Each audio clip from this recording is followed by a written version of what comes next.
ಅನುಭವದ ಮೇಲೆ ಸ್ಥಳೀಯ ಸಂಸ್ಥೆಗಳ ಚುನಾವಣೆಯಲ್ಲಿ ಬ್ಯಾಲೆಟ್ ಪೇಪರ್ಗೆ ಹೋಗಬೇಕು ಅಂತ ಇದ್ದೀವಿ. ಈ ದುರುಪಯೋಗ ಆಗಿದೆ ಅಂತಕ್ಕಂಥ ಅನೇಕ ಸಂದರ್ಭಗಳಲ್ಲಿ ಬಂದಿದೆ.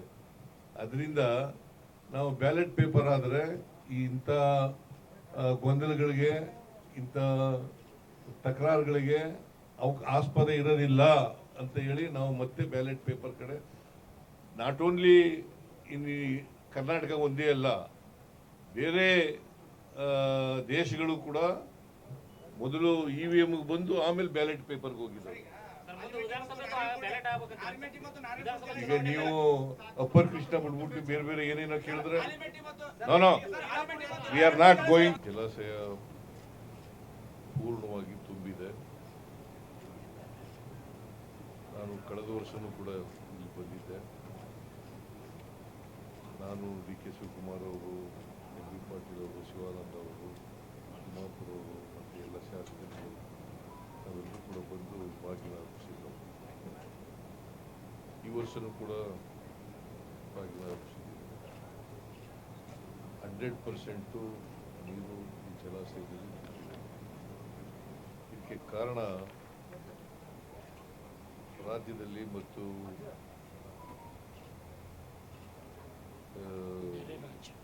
ನೆರೆ ರಾಜ್ಯದಲ್ಲಿ, ಮಹಾರಾಷ್ಟ್ರದಲ್ಲಿ ಒಳ್ಳೆ ಮಳೆ ಆಗಿರೋದ್ರಿಂದ ಈ ಜಲಾಶಯ ತುಂಬಿದೆ. ಮತ್ತು ಬಹುತೇಕವಾಗಿ ಇಡೀ ರಾಜ್ಯದ ಎಲ್ಲ ಜಲಾಶಯಗಳು ಕೂಡ ತುಂಬಿದ್ದಾವೆ. ನಾವೀಗಾಗಲೇ ಕಬಿನಿ, ಕಾವೇರಿ ಮತ್ತು ಹೇಮಾವತಿ, ಆಮೇಲೆ ತುಂಗಭದ್ರ ಮಾಡಿದ್ದು. ತುಂಗಭದ್ರ ಯಾಕಂದರೆ 75% ಇವೆಲ್ಲ ಜಲಾಶಯಗಳಿಗೆ ಭರ್ತಿಯಾಗಿರೋದ್ರಿಂದ ಇಡೀ ರಾಜ್ಯದ ಜನ, ರೈತರು ಖುಷಿಯಾಗಿದ್ದಾರೆ.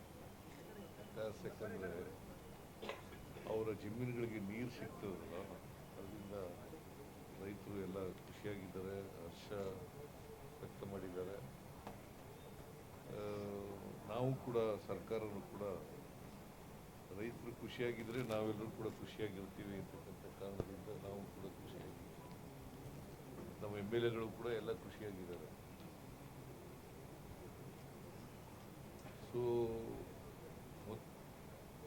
ಈ ಅಪ್ಪರ್ ಕೃಷ್ಣ ಪ್ರಾಜೆಕ್ಟ್ ಇದೆಯಲ್ಲ, ಈಗಾಗಲೇ DK ಶಿವಕುಮಾರ್ ಅವರು in charge of the water resources also, ಅವರು ಎಲ್ಲ ವಿಚಾರಗಳನ್ನು ಹೇಳಿದ್ದಾರೆ.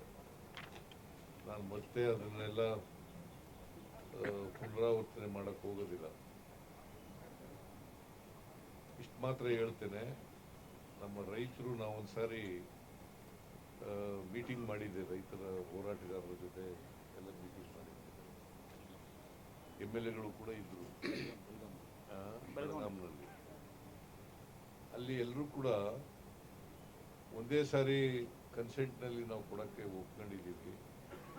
ಅದರಿಂದ ಕನ್ಸೆಂಟ್ ಅವಾರ್ಡ್ ಮಾಡಿ ಅಂತ ಹೇಳಿದ್ದಾರೆ. ಸೊ ನಾವು ಕೂಡ, ಸರ್ಕಾರನೂ ಕೂಡ ಅದಕ್ಕೆ ಒಪ್ಕೊಂಡಿದ್ದೀವಿ. ಈಗ 2-3 ದಿನಗಳ ಹಿಂದೆ DK ಶಿವಕುಮಾರ್ ಅವರು ಒಂದು ಮೀಟಿಂಗ್ ಮಾಡಿದ್ದಾರೆ ರೈತರ ಜೊತೆ, MLAಗಳ ಜೊತೆ, ಈ ಭಾಗದ MLAಗಳು ಎಲ್ಲರ ಜೊತೆ, ಮಂತ್ರಿಗಳ ಜೊತೆ ಎಲ್ಲ ಕೆಲಸ ಮಾತನಾಡಿದ್ದಾರೆ. ಒಂದು ಹಂತಕ್ಕೆ ಬಂದಿದೆ. ಈಗ ಕನ್ಸೆಂಟ್ ಅವಾರ್ಡ್ ಮಾಡಲಿಕ್ಕೆ ಒಂದು ಹಂತಕ್ಕೆ ಬಂದಿದೆ. ಅದರಿಂದ ನನಗೆ DK ಶಿವಕುಮಾರ್ ಅವರು ನನ್ನ ಗಮನಕ್ಕೂ ಕೂಡ ತಂದಿದ್ದಾರೆ. ಸೊ ಇನ್ನು ಈ ವಾರದಲ್ಲಿ, ಮುಂದಿನ ವಾರದೊಳಗಡೆ ನಾನು, DK ಶಿವಕುಮಾರ್ ಅವರು ಮತ್ತು ಇತರ ವಿಭಾಗದ ಸಚಿವರುಗಳು, MLAಗಳು ಕೂತ್ಕೊಂಡು ಒಂದು ತೀರ್ಮಾನ ಮಾಡಿ ಒಂದು ದರ ನಿಗದಿ ಮಾಡ್ತಕ್ಕಂಥ ಕೆಲಸವನ್ನು ಮಾಡ್ತೇವೆ.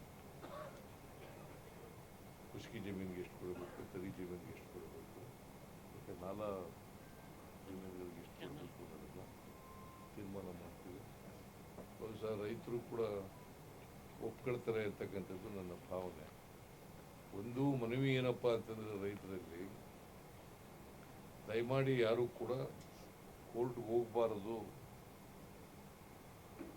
ಪರಿಹಾರ ಕೊಡಿ ಅಂತೇಳಿ ಕೋರ್ಟ್ಗೆ ಹೋಗ್ತಕ್ಕಂಥದ್ದನ್ನು ಯಾಕಂತಂದ್ರೆ ಈಗಾಗಲೇ ಹೇಳಿದ್ರಲ್ಲ, ಸುಮಾರು 20,000 ಜನ ಕೋರ್ಟ್ಗಳಿಗೆ ಹೋಗ್ಬಿಟ್ಟು ಕೋರ್ಟ್ಗೆ ಹೋಗಿದ್ದಾರೆ.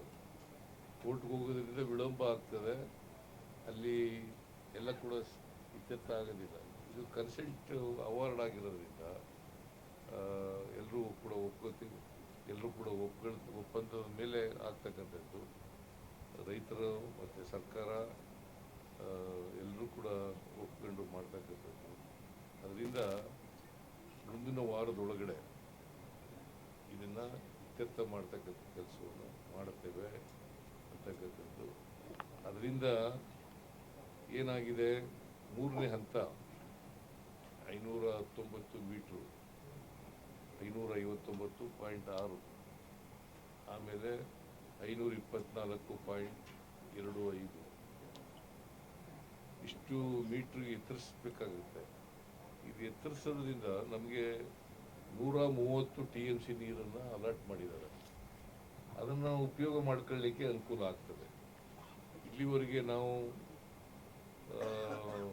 173 TMC ನೀರನ್ನು ಉಪಯೋಗಿಸ್ತಕ್ಕಂಥದ್ದು, ಮತ್ತು 6.6 ಲಕ್ಷ ಹೆಕ್ಟೇರ್ ಪ್ರದೇಶಕ್ಕೆ ನೀರನ್ನು ಕೊಡ್ತಕ್ಕಂಥ ಕೆಲಸ ಆಗಿದೆ. 3ನೇ ಹಂತ 1, 2 ಆಗಿದೆ. 3ನೇ ಹಂತ ಅದು ಕೂಡ ತೀರ್ಮಾನ ಆಗಿದೆ, 2ನೇ ಟ್ರಿಬ್ಯುನಲಲ್ಲಿ ತೀರ್ಮಾನ ಆಗಿದೆ. ಆದರೆ ಗೆಜೆಟ್ ನೋಟಿಫಿಕೇಶನ್ ಆಗಿಲ್ಲ. ಗೆಜೆಟ್ ನೋಟಿಫಿಕೇಶನ್ ಆದರೆ ಬೇರೆ ಕೆಲಸಗಳು ಆಗಲಿಕ್ಕೆ ಅನುಕೂಲ ಆಗ್ತದೆ, ನೀರಾವರಿ ಕೆಲಸಗಳಾಗಲಿಕ್ಕೆ ಮತ್ತು ಡ್ಯಾಮ್ ಎತ್ತರಿಸಲಿಕ್ಕೆ ಅನುಕೂಲ ಆಗ್ತದೆ. ಸೊ ಅದನ್ನು ಮಾಡ್ತಕ್ಕಂಥದ್ದು. ನಾನು ಕೂಡ 3 ಸಾರಿ ಭೇಟಿ ಮಾಡಿದ್ದೀನಿ. DK ಶಿವಕುಮಾರ್ 5 ಸಾರಿ ಭೇಟಿ ಮಾಡಿದರೆ, ನಾನು 3 ಸಾರಿ ಭೇಟಿ ಮಾಡಿದ್ದೀನಿ. ಒಂದು ಸಾರಿ ಪ್ರಧಾನಮಂತ್ರಿಗಳನ್ನು ಕೂಡ ಭೇಟಿ ಮಾಡಿ ಈ ವಿಚಾರನೆಲ್ಲ ಪ್ರಸ್ತಾಪ ಮಾಡಿದ್ದೀನಿ.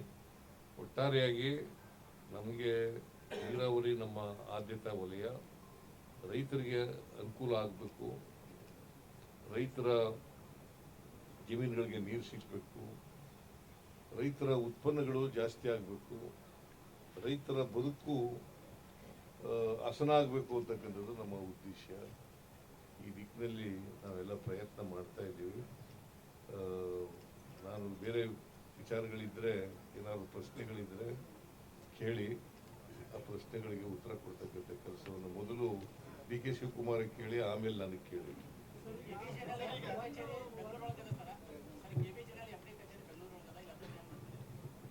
ನೋಡಿಯಪ್ಪ, ನಿಮ್ಗೆ ಕೆಲಸ ಆಗ್ಬೇಕು, ಇಲ್ಲೂ ಇದೆ ಅಲ್ಲೂ ಇದೆ. ಅಲ್ಲಿ ಈಗ ನಮ್ಮ KBJನಲ್ಲಿ MD ಅಲ್ಲಿ ಇದ್ಕೊಂಡು ಇವತ್ತು ನಾವು ಅವ್ರಿಗೆ ರಿಹ್ಯಾಬಿಲಿಟೇಷನ್ ಮತ್ತು ಏನೋ ಒಂದು ರೆವಿನ್ಯೂ ಇತ್ತಲ್ಲ, ಆ ಜವಾಬ್ದಾರಿ ಕೂಡ ಫಾಸ್ಟ್ ಆಗಬೇಕು ಅಂತ ಮಾಡಿದ್ದೇವೆ. ಈಗ ನಾವು ಅವರು ಈಗ ಮೊದಲನೇ ಬಾರಿಗೆ ಸುಮಾರು ಹೆಚ್ಚು ಕಮ್ಮಿ ಸಾವಿರಾರು ಅಪ್ಲಿಕೇಶನ್ನ ಇಂಪ್ಲೀಡ್ ಮಾಡಿದ್ದಾರೆ. ಅವರು KBJನಲ್ಲಿ MDನ ಯಾರು ರೈತರು ಇಂಪ್ಲೀಡೇ ಮಾಡ್ತಿರ್ಲಿಲ್ಲ ಕೋರ್ಟಲ್ಲಿ. ಇವತ್ತು ಮೊದಲನೇ ಬಾರಿಗೆ ನಮ್ಮ ಈಗಿರೋಂಥ MD ಬಹಳ ಅವರು ಪ್ರಯತ್ನ ಮಾಡಿ ರೆವಿನ್ಯೂ ಹತ್ರ ಈಗ ಎಲ್ಲ ರೈತರು ಪೋರ್ಟಲ್ ಕೂಡ ಹಾಕಿದೆ. ಸೊ ಅದರಿಂದ ಇಲ್ಲಿದ್ರೆ ಏನ್ ಅನುಕೂಲ ಬೇಕು ಅಲ್ಲೂ ಮಾಡ್ತಾರೆ, ಅವ್ರು ಇಲ್ಲೂ ಕೆಲಸ ಮಾಡ್ತಾರೆ. ಆ ಜವಾಬ್ದಾರಿ ಬಿಡಿ ನಮ್ಗೆ ಸರ್ಕಾರ.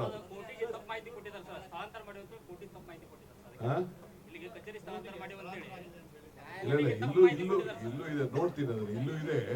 ಯಾರು ಹೇಳಿದ್ರು ಅನುಕೂಲ ಏನಿಲ್ಲ, ಎಲ್ಲಾ ಕಡೆ ಇದ್ದು ಇಲ್ಲೂ ಇದ್ರು ಅನುಕೂಲ ಆಗ್ತದೆ, ಬೆಂಗಳೂರು ಇದ್ದು 2 ಕಡೆನೂ ಕೆಲಸ ಮಾಡ್ಬೇಕು. ಈಗ ನಾನು ಹೇಳ್ತೀನಿ, ನಾನು ಚೀಫ್ ಮಿನಿಸ್ಟರ್ ಸಾಹೇಬರು, ಮಂತ್ರಿಗಳು ಎಲ್ಲ ಇಲ್ಲಿ ಬಂದಿರೋದು ರೈತರ ಬದುಕಿಗೋಸ್ಕರ, ರೈತನ ಉಳಿಸ್ಬೇಕು, ರೈತನಿಗೆ ನೀರು ಕೊಡಬೇಕು, ಸಮುದ್ರಕ್ಕೆ ನೀರು ಹೋಗೋದನ್ನ ತಪ್ಪಿಸ್ಬೇಕು ಅಂತ ಬಂದಿದೀವಿ. ಆ ವಿಚಾರ ಚರ್ಚೆ ಮಾಡಿ, ಮಿಕ್ಕಿದ ವಿಚಾರ ನಾವು ಬೆಂಗಳೂರಲ್ಲಿ ಮಾತಾಡ್ತೀವಿ. ಬಿಜಾಪುರ ಜಿಲ್ಲೆಗೆ PPP ಮಾದರಿಯಲ್ಲಿ ಏನು ಮೆಡಿಕಲ್ ಕಾಲೇಜ್ ಸಾಕಷ್ಟು ವಿರೋಧ ವ್ಯಕ್ತ ಇದೆ. ಅದು PPP ಮಾದರಿಯಲ್ಲಿ ಯಾವುದೋ ಖಾಸಗಿಯವರಿಗೆ ಕೊಡುವ ಉದ್ದೇಶ ಮಾಡ್ತಾರೆ, ಅದನ್ನು ಚೇಂಜ್ ಮಾಡಿ. ನಮ್ಮ ಉದ್ದೇಶ ಪ್ರತಿ ಜಿಲ್ಲೆಗಳಲ್ಲೂ ಕೂಡ ಒಂದು ಮೆಡಿಕಲ್ ಕಾಲೇಜ್ ಇರಬೇಕು, ಒಂದು ಆಸ್ಪತ್ರೆ ಇರಬೇಕು ಅಂತಕ್ಕಂಥ ನಮ್ಮ ಉದ್ದೇಶ. ಇದನ್ನು ಒಂದೇ ಬಾರಿ ಮಾಡೋಕ್ಕಾಗಲ್ಲ. ಎಲ್ಲ ಜಿಲ್ಲೆಗಳಲ್ಲೂ ಕೂಡ ಒಂದೇ ಬಾರಿ ಮಾಡೋಕ್ಕಾಗಲ್ಲ. ಈಗ ಕಳೆದ ಈ ವರ್ಷದ 25-26 ಬಜೆಟ್ನಲ್ಲಿ ಬಾಗಲಕೋಟೆಯಲ್ಲಿ ಮಾಡ್ತೀವಿ ಅಂತ ಹೇಳಿದ್ದೀವಿ, ಬಾಗಲಕೋಟೆಯಲ್ಲಿ ಮಾಡ್ತೀವಿ ಅಂತ, ಮಂಗಳೂರಿನಲ್ಲಿ ಮಾಡ್ತೀವಿ ಅಂತ ಹೇಳಿದ್ದೀವಿ, ಕೋಲಾರದಲ್ಲಿ ಮಾಡ್ತೀವಿ ಅಂತ ಹೇಳಿದ್ದೀವಿ. ಅದಾದ್ಮೇಲೆ ಬಿಜಾಪುರದಲ್ಲೂ ಕೂಡ ಮಾಡ್ತಕ್ಕಂಥ ಪ್ರಯತ್ನವನ್ನು ಮಾಡ್ತೀವಿ. ಖಾಸಗಿ ಸಹಭಾಗಿತ್ವ ಬೇಡ ಅನ್ನೋದು DPP ಬೇಡ, ಸರ್ಕಾರಿ ಗೌರ್ಮೆಂಟ್ ನೋಡಪ್ಪ, ಖಾಸಗಿ ಸಹಭಾಗಿತ್ವ ಬೇಡ. ಕರ್ನಾಟಕ ರಾಜ್ಯದಲ್ಲಿ ಮಾತ್ರ ಈ ರೀತಿ ಪ್ರತಿ ಜಿಲ್ಲೆಗೂ ಮೆಡಿಕಲ್ ಕಾಲೇಜ್ ಮಾಡಂತ ಒಂದು ತೀರ್ಮಾನ ತೆಗೆದುಕೊಂಡಿದ್ದಾರೆ. ಕೇಂದ್ರ ಸರ್ಕಾರ ಒಂದು ಡೈರೆಕ್ಷನ್ ಕೊಟ್ಟಿದೆ. ಕೇಂದ್ರ ಸರ್ಕಾರ ನೀವು ಇದನ್ನ ಹಣ ಕೊಡಕ್ ಆಗ್ತಾ ಇಲ್ಲ ಅಂತ ಹೇಳಿ ಕೇಂದ್ರ ಸರ್ಕಾರದವರು ನಮಗೆ ಮಾರ್ಗದರ್ಶನ ಕೊಟ್ಟಿದ್ದಾರೆ. ನೀವು ಹಾಸ್ಪಿಟಲ್ನ ಬಳಕೆ ಮಾಡಿಕೊಂಡು ಖಾಸಗಿಯವ್ರನ್ನ ವಿಭಿಸ್ಕೊಂಡು ಗೌರ್ಮೆಂಟ್ ದರದಲ್ಲಿ ನೀವೊಂದು ಮೆಡಿಕಲ್ ಕಾಲೇಜ್ನ ಮಾಡಲಿಕ್ಕೆ ಪಬ್ಲಿಕ್ ಪ್ರೈವೇಟ್ ಪಾರ್ಟ್ನರ್ಶಿಪ್ಗೆ ಅವಕಾಶ ಮಾಡಿಕೊಡ್ಬೇಕು ಅಂತೇಳಿ ಅವರು ನಮಗೆ ಮಾರ್ಗದರ್ಶನ ಕೊಟ್ಟಿದ್ದಾರೆ. ಯಾರು ಮುಂದೆ ಬರ್ತಾ ಇಲ್ಲ, ಅದು ನಾವು ಕರೆದಿದ್ದೀವಿ. ಬೇರೆ ಕಡೆ ಎಲ್ಲ ಬೇಕಾದಷ್ಟು ಜನ ನಾವು ಪ್ರಯತ್ನ ಪಟ್ಟಿದ್ದೀವಿ. ಈಗೆಲ್ಲ ಕಾನೂನಲ್ಲಿ ಬೇಕಾದಷ್ಟು ಪ್ರತಿಯೊಂದು ಸೀಟು ಕೂಡ ಯಾರು ಮ್ಯಾನೇಜ್ಮೆಂಟ್ ಇರ್ತಾರೆ ಅವ್ರ ಮಕ್ಕಳಿಗೂ ಸೀಟ್ ಕೊಡೋಕ್ಕಾಗಲ್ಲ. ಆ ಪರಿಸ್ಥಿತಿ ಇವತ್ತು ನಾನೊಬ್ಬ ಮೆಡಿಕಲ್ ಮಿನಿಸ್ಟರ್ ಆಗಿದ್ದು ನಾನು ಹೇಳ್ತಾ ಇದ್ದೀನಿ, ನನಗೆ ಅನುಭವ ಇದೆ. ಸೊ ಅದರಿಂದ ಇವತ್ತು ನಾವು ಅದೇನೇ ಇದ್ರು ಕೂಡ ಸೆಂಟ್ರಲ್ ಗೌರ್ಮೆಂಟ್ ನೀಟು ಪ್ರತಿಯೊಬ್ಬ ಸ್ಟೂಡೆಂಟ್ ಕೂಡ ಚೀಫ್ ಮಿನಿಸ್ಟರ್ ಅವ್ರು ಯಾರು ಹೇಳಿದವ್ರಿಗೂ ಕೊಡಕ್ಕಾಗಲ್ಲ, ಆ ಮ್ಯಾನೇಜ್ಮೆಂಟ್ ಅವರು ಅವ್ರು ಹೇಳಿದವ್ರು ಮಕ್ಳಿಗೆ ಕೊಡಕ್ಕಾಗಲ್ಲ. ಆ ಪರಿಸ್ಥಿತಿ ಇದೆ. ಆದ್ರಿಂದ ಈಗಿರುವಂತ ರೂಲ್ಸ್ ರೆಗ್ಯುಲೇಷನ್ ಏನ್ ಮಾಡಬೇಕು ಆ ಕೆಲಸ ನಾವು ಮಾಡ್ತೀವಿ. ಯಾರಿಗೂ ವೈಯಕ್ತಿಕವಾಗಿ ಒಬ್ರಿಗೆ ಸಹಾಯ ಮಾಡ್ಬೇಕು ಅಂತಿಲ್ಲ. ಯಾಕಂದ್ರೆ ನೀವು ಆ ಅರ್ಜಿ ಹಾಕೊಳ್ಳಿ, ನಿಮ್ಗೂ ಅವಕಾಶ ಮಾಡ್ತೀವಿ.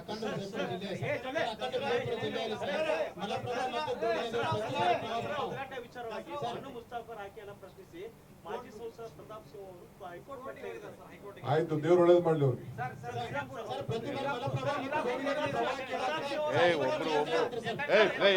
ಅವ್ರು ಕೇಳ್ತಾ ಇದ್ದಾರೆ ಸರ್, ಅವ್ರ ಆದ್ಮೇಲೆ ಕೇಳಪ್ಪ.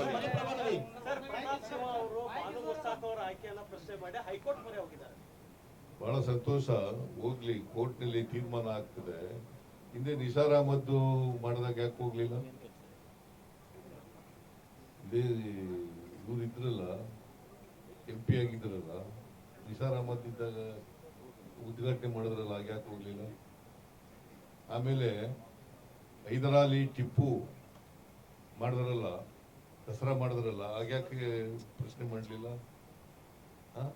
ಮಿರ್ಜಾ ಇಸ್ಮಾಯಿಲ್ ಆನೆ ಮೇಲೆ ಮೆರವಣಿಗೆ ಆದ್ರಲ್ಲ, ಆಗ್ಯಾಕೆ ಮಾಡಲಿಲ್ಲ? ಇದು ರಾಜಕೀಯವಾಗಿ ಮಾಡ್ತಾ ಇರ್ತಕ್ಕಂಥದ್ದು.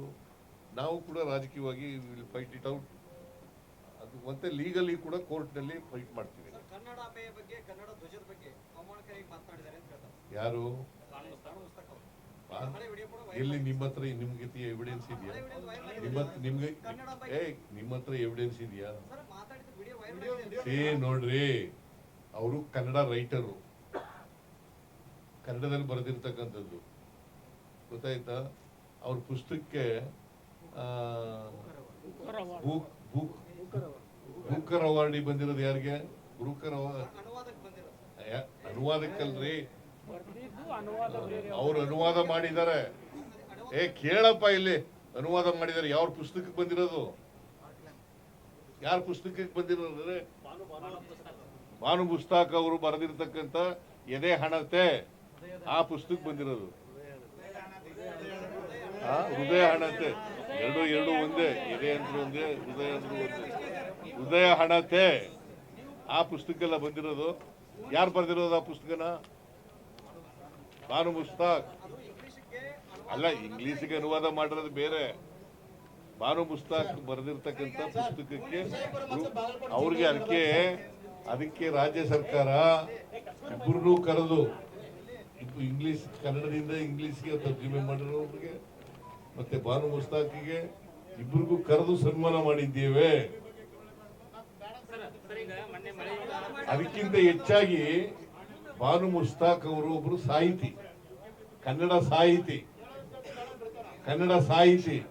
ಅದಕ್ಕೋಸ್ಕರ ಅವರಿಂದ ಉದ್ಘಾಟನೆ ಮಾಡಿಸ್ತಾ ಇದ್ದೀವಿ.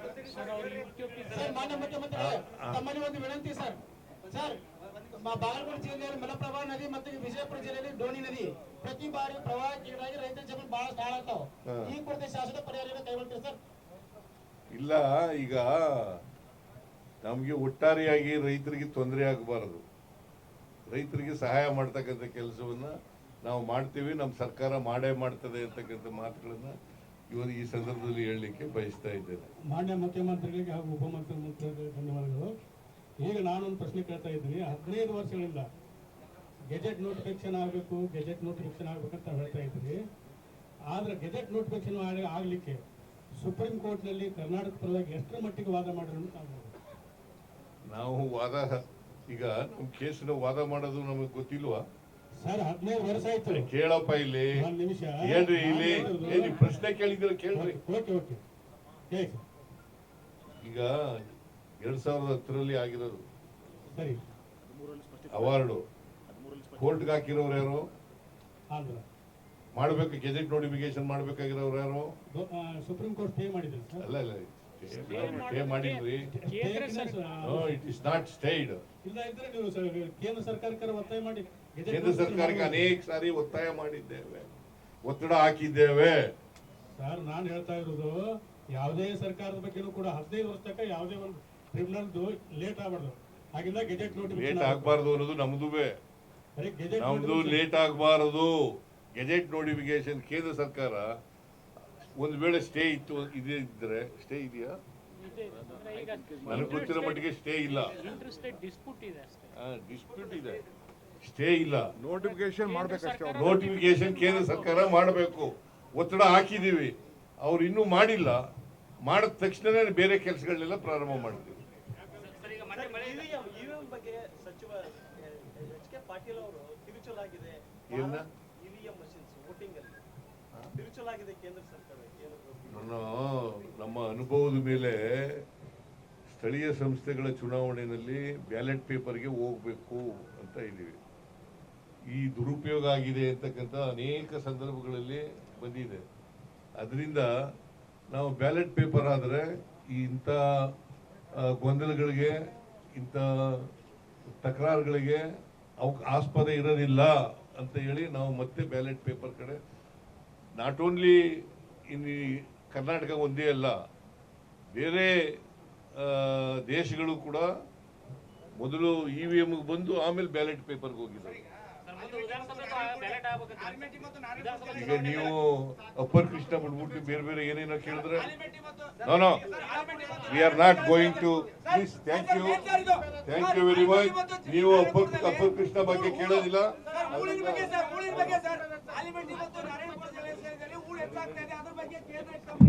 ಕೇಳಪ್ಪ, ಅಪ್ಪರ್ ಕೃಷ್ಣ ಬಗ್ಗೆ ಕೇಳೋದು ಬಿಟ್ಬಿಟ್ಟು